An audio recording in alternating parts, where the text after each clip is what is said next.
주변에 있는 분들하고 인사하겠습니다. 메리 크리스마스. 반대편에 있는 분에게 인사합니다. 메리 크리스마스. 예, 주변에 성탄을 선포하셨습니까? 오늘은 100%라고 하는 제목으로 말씀을 함께 나누겠습니다. 마태복음은 앞부분에 보면 임마누엘의 약속이 기록이 되어 있습니다. 오늘 우리가 읽은 본문까지입니다. 그리고 마태복음 마지막에도 내가 세상 끝날까지 너희와 항상 함께 있을 것이라, 이 말을 다른 말로 바꾸면 임마누엘 하신다, 그 말이죠. 이것을 봉투 기법이라고 합니다. 시작할 때 시작하는 단어와 주제, 마무리할 때 단어와 주제.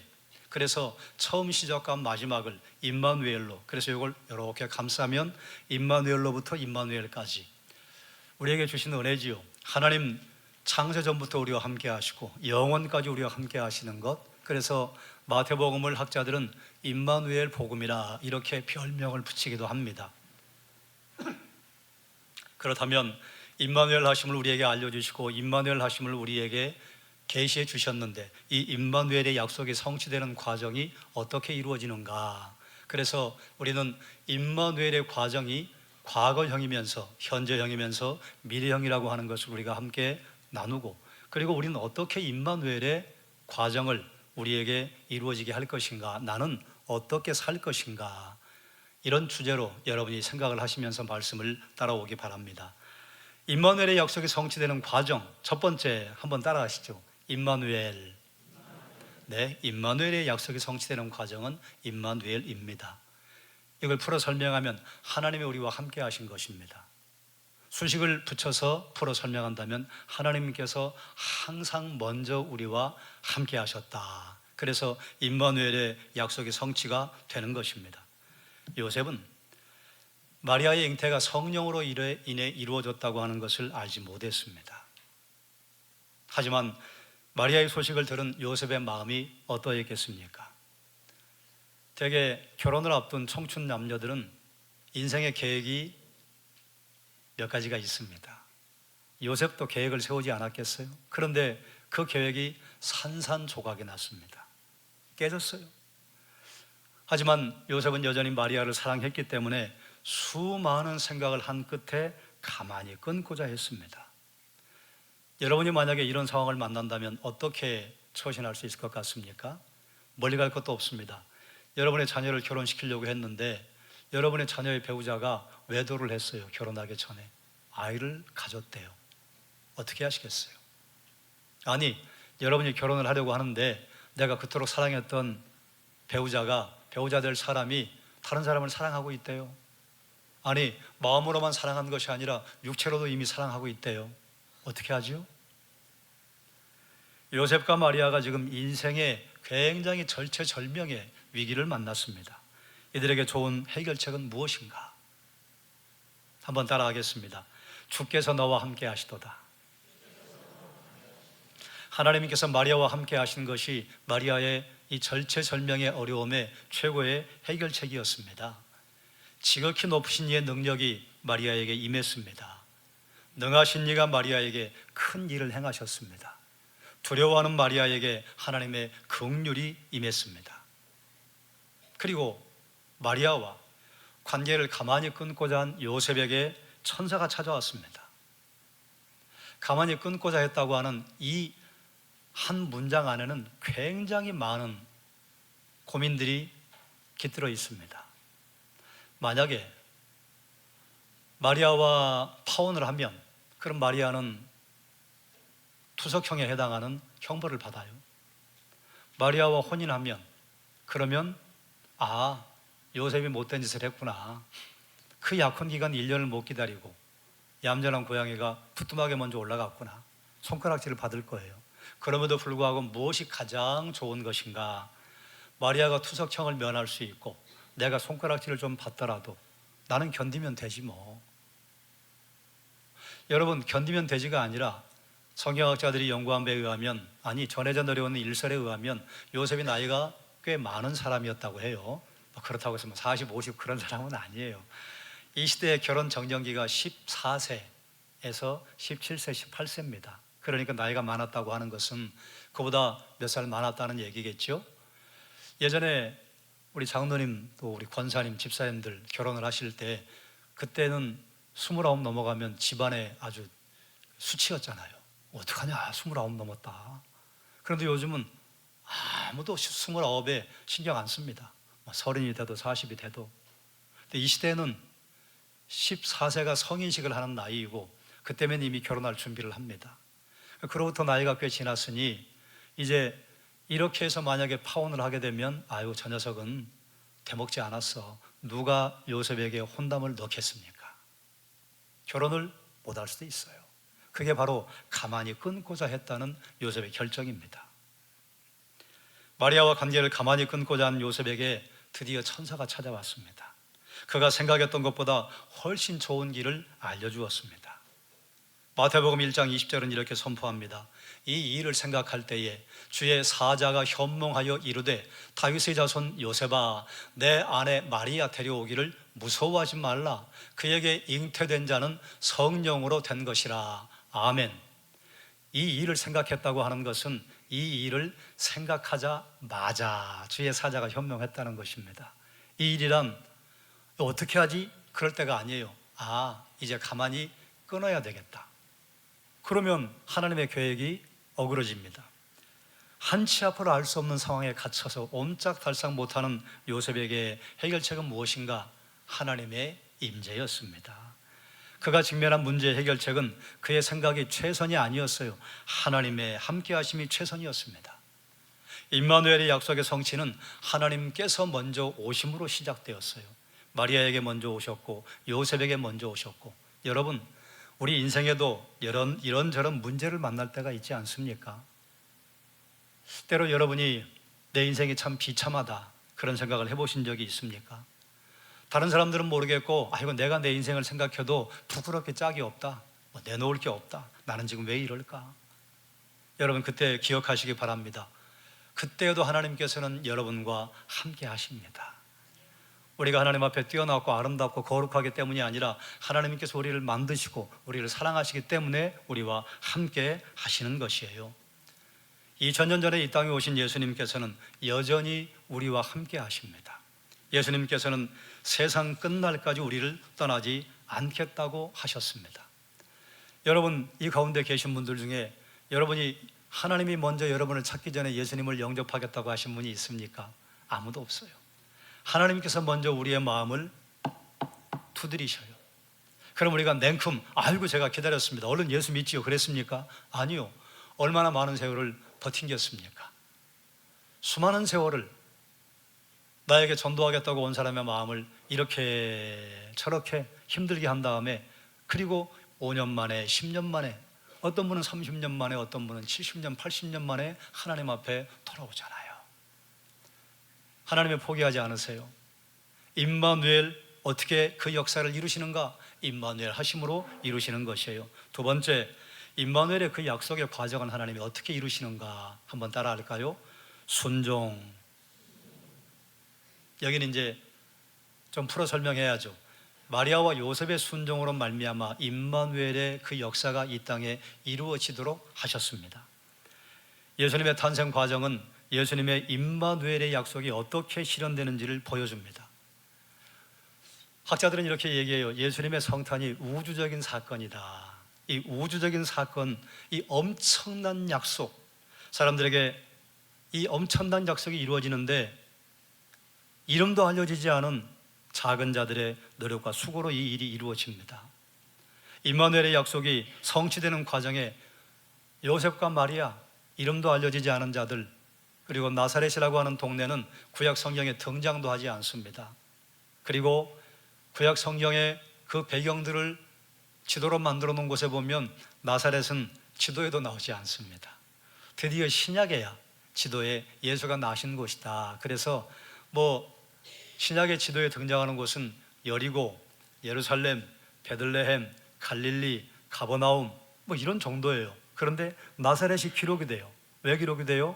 거기서 예수님께서 성장했던 곳이고 예수님 육신의 부모의 고향이기 때문이에요. 임마누엘의 약속이 성취되는 과정에 이들은 어떤 역할을 감당했는가? 마리아는 요셉과 약혼하고 성령으로 잉태하여 아이를 낳을 것이라는 것을 알았습니다. 비록 천사가 나타나서 성령으로 잉태하여 아이를 낳을 것이라고 알려주었습니다. 그런데 여러분, 그 이전에도 이런 적이 있습니까? 이후에도 이런 적이 있습니까? 이런 것을 한자성어로 이렇게 말해요. 전무후무하다. 전에도 없었고 앞으로도 없어요. 전에 없었기 때문에 이걸 어떻게 믿어요? 전에 있었다면 조금 경우가 다르더라도 그럴 수 있겠다 믿을 수 있지요. 후무 없기 때문에 자유주의학자들은 동정녀 탄생은 이건 믿을 수 없어. 어떻게 한 번밖에 생기지 않아. 여러분, 하나님께서 우리에게 하신 일들은 전무후무한 일들이 부지기수입니다. 창조 전무후무, 예수님의 동정녀 탄생 전무후무, 십자가와 부활 전무후무, 예수님 재림하신다고 하는 것 아직 일어나지 않았기 때문에 전무도 아니에요. 하나님께서 우리에게 하시는 놀라운 영적인 큰 역사들은 딱 한 번입니다. 그래서 마리아도 믿을 수 없는 거예요. 그런데 천사가 수태고지를 한 다음에 내가 아는 친족 엘리사벳도 아이를 낳을 것인데 벌써 6개월이 되었다. 마리아도 알고 있습니다. 엘리사벳이 얼마나 나이가 많은지, 그 가문에 아이가 없다고 하는 소식을, 그리고 두 분이 연로하다고 하는 것을 알기 때문에 마리아가 달려갔어요. 왜 달려갔을까요? 저는 이렇게 생각합니다. 첫 번째, 하나님께서 말씀하셨기 때문에 믿기는 하는데 어떻게 이게 이루어질지 모르겠다. 두렵고 떨리고. 엘리사벳이 아이를 가졌다고 하니 확인하고 싶지 않겠어요? 가서 봐야 믿겠어요. 그게 마리아의 마음이에요. 그리고 확인하고 이제는 마음에 확신을 하고 돌아옵니다. 마리아는 남자를 알지 못한 상황에 임신한 일 때문에 마음이 혼란스러웠습니다. 요셉은 본문에 우리가 읽은 것처럼 의로운 사람으로 소개가 됩니다. 의롭다고 하는 것은 율법 조항을 하나도 남김없이 지켰다 이런 의미가 아니에요. 율법의 정신과 율법 조문을 알고 율법을 지키기 위해서 최선을 다했다. 그럴 때 성경은 의롭다고 평가를 하는 것입니다. 여러분, 우리가 하나님 앞에 의로운 자로 부름받았습니다. 우리가 의로운 근거는 예수 그리스도께서 우리를 의롭다고 해주셨기 때문이요, 의로우신 예수 그리스도의 십자가와 그 보혈의 공로를 우리가 믿음으로 고백했기 때문이요. 그럼에도 불구하고 우리가 하나님 앞에 의로운 삶을 살지는 못하잖아요. 그런데 하나님 우리를 왜 의롭다고 보시는가? 우리가 그렇게 살지 못해도 늘 하나님의 말씀이 우리의 마음에 걸림돌이 되고 우리의 마음에 부담이 되고 우리의 일상에 내가 그 말씀대로 살아야 되는데, 그래서 살려고 하다가 또 넘어지고, 이것을 의롭다 이렇게 보시는 거예요. 요셉은 마리아가 자기를 배신하고 다른 남자와 부정을 저질러서 잉태했다고 생각했을 것입니다. 왜 그래요? 나는 잔 적이 없으니까. 그러니까 당연히 마리아 뱃속에 있는 아이는 다른 남자의 아이겠죠. 하지만 마리아를 사랑했기 때문에 이 일을 드러내지 않고 가만히 끊고자 했습니다. 사랑하는 여러분, 여러분이 사랑하는 사람에게 배신을 당한다면 여러분은 어떻게 행동할 수 있겠습니까? 요셉처럼 행동할 수 있겠습니까? 사람의 본심은 위기 상황에 드러납니다. 어려운 일에 직면했을 때 그의 밑바닥의 인격이 드러납니다. 평소에 드러나는 내 모습, 사실은 나도 나에게 속고 있을 때가 많아요. 진정한 나의 모습은 절망과 고난과 위기의 상황, 한계 상황에 직면했을 때 드러나는 것이에요. 한계 상황에 그리스도인다운 모습이 드러나기 위해서 우리는 무엇을 해야 되는가? 평소에 말씀과 기도로 자기를 훈련해야 합니다. 그럴 때 위기 상황에 말씀의 사람이 드러나요. 평소에 훈련이 되어 있어야 위기 상황에 기도의 사람이 드러납니다. 평소에 기도와 말씀의 훈련이 되어 있지 않으면 위기 상황에 나의 옛사람이 고스란히 드러납니다. 그걸 제가 예전에 헐크라고 표현한 적이 있어요. 어쨌든 요셉이 이 일을 결정을 하고 이제 그렇게 해야 되겠다. 그럴 때 주의 사자가 현몽합니다. 요셉은 엄청난 고통과 수치와 배신감을 느끼지 않았겠어요? 그리고 앞으로 자기의 인생이 어떻게 될지 이제는 그야말로 모르겠다. 그럴 때 주의 사자가 나타나서 명쾌하게 말합니다. 마리아를 데려오라. 다시 마태복음 1장 20절을 읽겠습니다. 이 일을 생각할 때에 주의 사자가 현몽하여 이르되 다윗의 자손 요셉아. 여러분 생각해 봐요. 다윗의 자손 요셉아. 요셉이 나는 다윗의 가문이야, 나는 우리 할아버지가 다윗이야, 이렇게 생각하고 살았겠습니까? 아니요. 다윗의 가문이라고 다른 데 가서 얘기 못 했을 거예요. 너 다윗의 가문인데 왜 그렇게 살아? 다윗의 가문인데 왜 너는 목수야? 다윗의 가문인데 왜 베들레헴과 예루살렘에 살지 않고 나사렛에 와서 살아? 그런데 하나님은 말씀하시는 것이에요. 너 다윗의 자손이야. 요셉이 다윗의 자손인 이유는 요셉의 삶의 어떠함에 있지 않습니다. 요셉의 할아버지가 다윗이었다는 것이에요. 우리가 하나님 앞에 의롭다고 인침받는 것은 내 삶의 어떠함이 근거가 되지 않고 우리를 구원하시고 사랑하시는 그리스도의 보혈의 능력이 우리를 덮었기 때문에 그것이 우리에게 의로움이 되는 것이에요. 너 다윗의 자손이야. 다윗의 후손으로 메시아가 온다고 했지, 기억하지? 다윗의 자손 요셉아, 내 안에 데려오기를 무서워하지 말라. 그에게 잉태된 자는 성령으로 된 것이라. 아멘. 이 일을 통해서 예수님은 다윗의 계보를 잇는 분이라고 하는 것을 선포하시고, 성령으로 말미암아 잉태가 되었기 때문에 원죄를 갖지 않고 초자연적으로 출생한 유일무이한 사람이 되셨습니다. 우리는 이것을 이렇게 말합니다. 참 하나님이 참 인간이 되셨다. 참 하나님이셔야 우리의 죄를 다 짊어질 수 있습니다. 참 인간이셔야 인간을 대표해서 십자가를 오를 수 있습니다. 참 하나님이 아니면 온전한 제물이 될 수 없고, 참 인간이 아니면 우리의 대표가 될 수 없습니다. 다윗의 자손 요셉의 가문에 성령으로 잉태되어 나셨다고 하는 것은 이 땅에 오시는 하나님의 아들이 구원자의 온전한 자격을 갖추었다고 하는 것을 의미해요. 마태복음 1장 21절은 이렇게 선포합니다. 함께 읽겠습니다. 아들을 낳으리니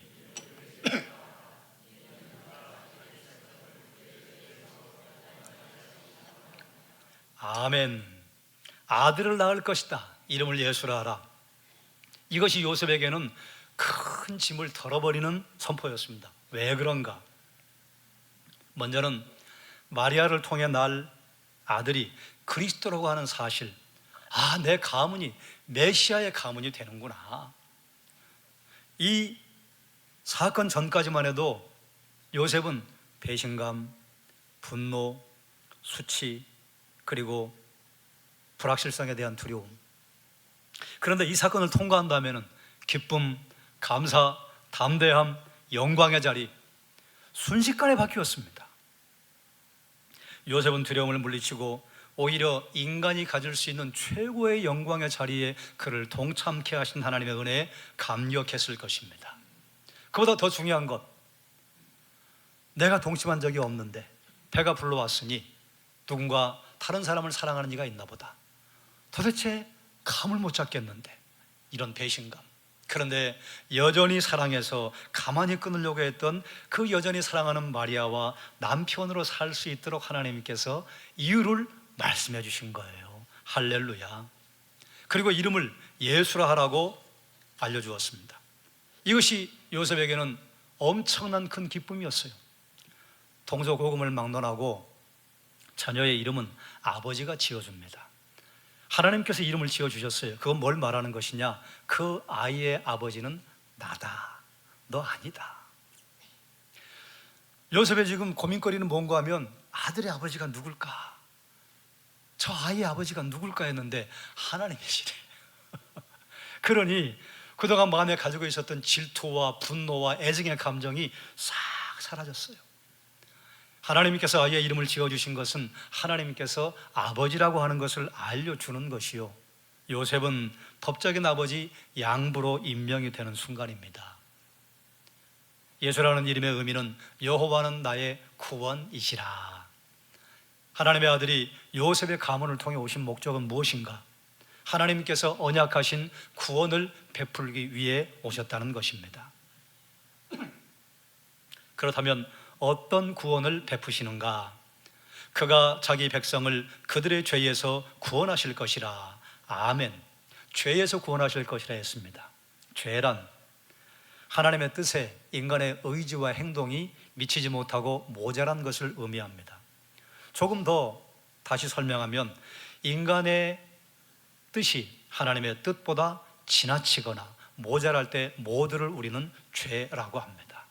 성령보다 앞서가는 것도 죄요, 성령보다 뒤처지는 것도 죄요, 하나님의 뜻을 거슬러 올라가는 것도 죄요, 하나님의 뜻임을 알면도 불구하고 그 뜻에 순종하지 않음도 죄요. 당시의 유대인은 메시아가 오시면 로마의 속박으로부터 이스라엘을 구원할 것이라고 생각하고 있었습니다. 로마의 멍에로부터 백성을 구해서 다윗의 영광, 솔로몬의 영광을 구현할 것을 생각했습니다. 그 시대의 영광이 무엇이에요? 다른 주변의 나라들에게 조공을 받는 나라, 주권을 가진 나라로 생각을 했는데, 메시아가 오셔서 자기 목숨을 많은 사람의 대성물로 줄 거라고 신앙은 아무도 생각하지 않았습니다. 그런데 오시는 메시아는 그들을 죄에서 구원하시기 위해서 대성물로 그 자신을 내어주실 분이라고 하는 이 귀한 임마누엘의 약속이 하나님이 함께하심, 하나님이 먼저 시행하심, 마리아와 요셉의 순종으로 이 일이 이루어지게 된 것입니다. 요셉은 천사의 말에 순종합니다. 여러분, 요셉이 천사에게 순종했다고 그게 쉬운 게 아닙니다. 제가 왜 쉽지 않은지는 조금 전에 말씀드렸으니까 넘어가지요. 쉬운 명령에 순종하는 것은 어렵지 않습니다. 그러나 감당하기 힘든 명령에 순종하는 것은 대단히 어렵습니다. 그러나 요셉은 순종합니다. 마리아를 데려와요. 그럴 때 수많은 사람들이 마리아도 손가락질했을 뿐만 아니라 이제 그 손가락질의 대열에 요셉도 낀 거예요. 아니, 요셉을 더 손가락질했을 거예요. 사람들은 몰라요, 성령으로 잉태된지. 당연히 남자와 여자가 동침을 해야만 아이를 가질 수 있는 시절이기 때문에, 그럼 그 남자는 누구지? 요셉. 아이고, 참 바람직하지 않은 녀석. 하나님은 줄곧 선지자를 통해 선포하신 위대한 이 약속을 갈릴리 출신의 평범한 요셉과 마리아를 통해 이루셨습니다. 요셉과 마리아는 순종함으로 말미암아 하나님의 뜻을 이루는데 동력했습니다. 이게 참 사용하기 죄송스럽고 너무 황송한 표현이에요.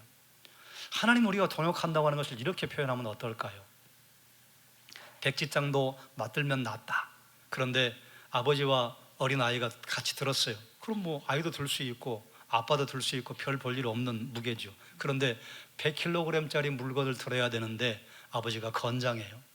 그 아버지가 들면서 얘야, 너 좀 도와줘라 아빠를. 아빠 혼자 들 수 있는데. 그래 아들이 손을 좀 옆에 댔단 말이죠.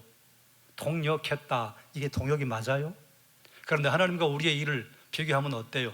하나님이 하신 그 위대하고 어마어마한 일에 내가 조금 함께 동참해서 거기에 내가 우리 표현으로 하면 내가 조금 손을 넣었을 뿐인데 동역했다. 황송한 일이죠. 감사한 일이죠.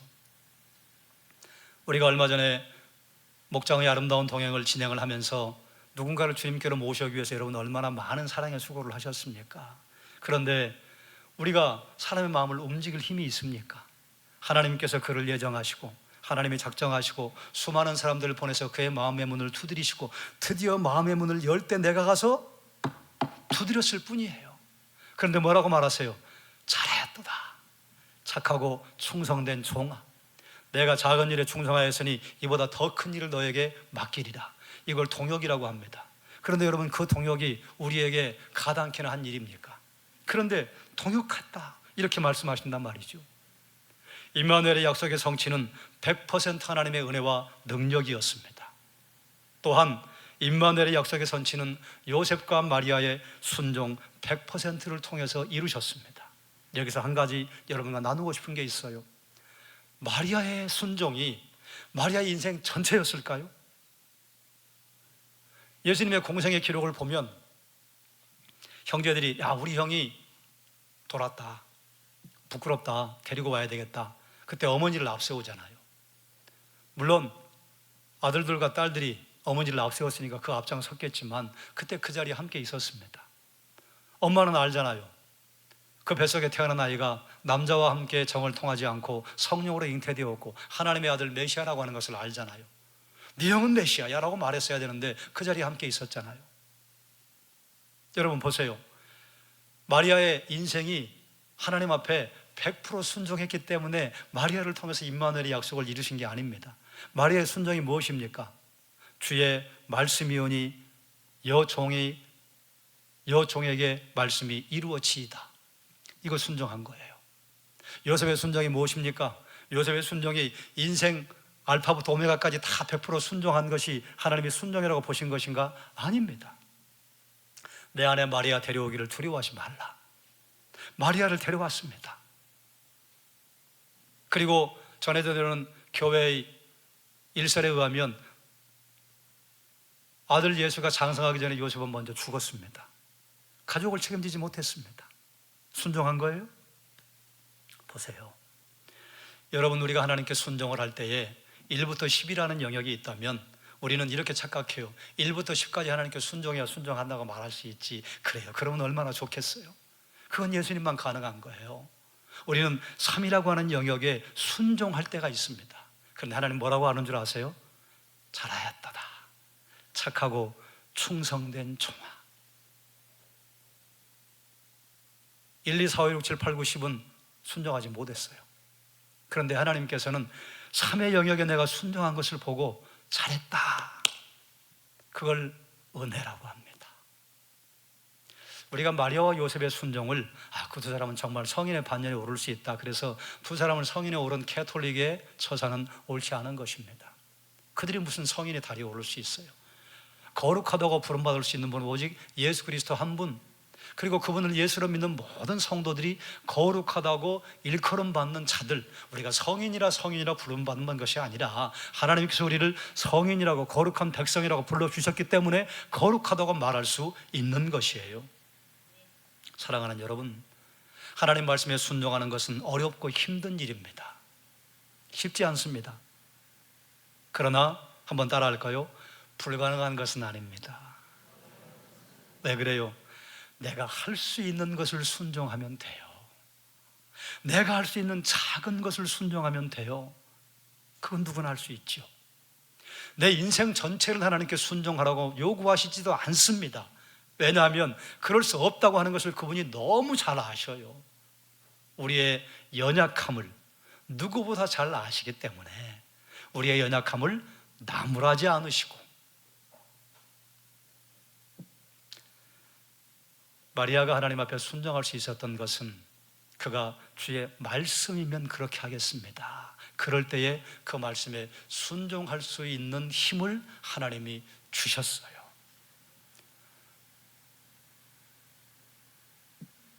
선지자가 선포할 때 그런 얘기를 하지 않습니까? 너의 마음이 일생 동안 칼로 찌르듯 할 것이다. 엄마들은 알잖아요. 예수님께서 우리가 생각할 때는 십자가 지고 가셨지만 자식을 먼저 보낸 엄마, 살아가는 게 기적이죠.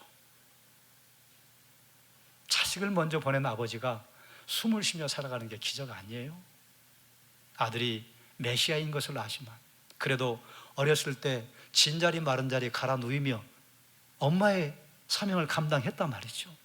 그 아들이 메시아인 것은 알지만, 그리고 능력을 행한 것도 알지만 그렇게 처참하게 십자가에 달려 죽고 사람들에게 기적을 행함에도 불구하고 손가락질 받을 때 그 어미의 마음이 어떠했겠습니까?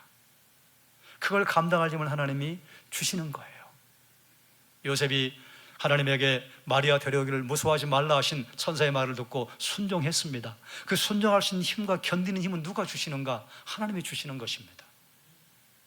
우리가 금요 기도회 때 기도하는 선교사님들이 그 험한 복음의 오지에 가서 복음을 전하는 이유는 무엇 때문입니까?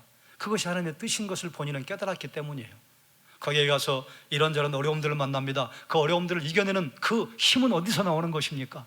선교사 개인의 힘이에요? 아니에요. 주님이 주시는 힘이에요. 주님이 힘을 주시기 때문에 그것을 감당하는 것입니다. 사랑하는 여러분, 여러분이 하나님 앞에 순종해서 임마누엘의 이 약속을 이루기로 결단한다면 그것을 이룰 수 있는 힘은 누가 주시는가? 성령께서 주시는 줄 믿기를 주의 이름으로 축원합니다. 자, 하나 더 생각해 봅시다. 임마누엘의 이 과정은 2000년 전으로 끝났습니까? 아니에요. 하나님이 함께 하십니다. 이제 영원토록 함께 오실 것입니다. 우리는 오실 주님을 또 기다리잖아요. 주님의 재림, 나는 주님의 재림을 앞두고 여전히 사람들 앞에서 예수를 그리스도로 시인하고 메리 크리스마스라고 담대하게 사람들에게 선포하고 예수를 다른 사람들에게 전하는 사명을 감당하겠다고 결단하면 이 임마누엘의 과정을 이루는데 누가 힘을 주시는가? 성령께서 힘을 주실 것입니다. 그러므로 우리가 부름받았다고 하는 것이 귀한 일이요, 우리가 할 수 있는 정말 조그만 일을 하나님께 감당했는데 통역했다, 이 표현을 해주시는 것이 말할 수 없는 은혜요, 임마누엘의 은혜를 부어주신 하나님께서 여러분에게 맡기신 일에 순종함으로 말미암아 하나님의 일에 통역하기를 주님의 이름으로 축원합니다. 기도하겠습니다. 지극히 높은 곳에서는 하나님께 영광이요, 땅에서는 하나님의 기뻐하심을 입은 사람들 중에 평화로다. 감사합니다. 영광받게 합당하신 하나님께 영광을 올려드립니다. 거룩하신 하나님을 찬양합니다. 위대하신 하나님, 전능하신 하나님을 찬양합니다. 이 땅에 오신 예수 그리스도, 이 땅에 다시 오실 것을 우리에게 기다리게 하심도 감사. 그러므로 우리를 붙드실 하나님께 나를 내어드리오니 주님, 종이 여기 있사오니 종을 사용하여 주시옵소서. 예수님의 이름으로 기도드리옵나이다. 아멘.